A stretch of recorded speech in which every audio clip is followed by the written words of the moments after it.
TRS నేత MLA Harish Rao Tirumala శ్రీవారిని దర్శించుకున్నారు. వైకుంఠ ఏకాదశి పర్వదినాన్ని పురస్కరించుకుని శ్రీవారి సన్నిధిలో ఎమ్మెల్సీ దామోదర్ రెడ్డితో కలిసి ప్రత్యేక పూజలు నిర్వహించారు. హరీష్ రావుకు టీటీడీ అధికారులు మహాద్వారం వద్ద సంప్రదాయబద్దంగా స్వాగతం పలికారు. పూజలు నిర్వహించిన అనంతరం శ్రీవారి ప్రసాదం అందజేశారు.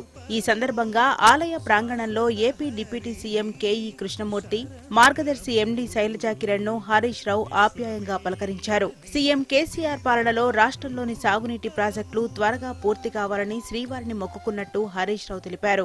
తిరుమల తిరుపతి దేవస్థానంలో వెంకటేశ్వర స్వామి యొక్క దర్శనం చేసుకోవడం జరిగింది.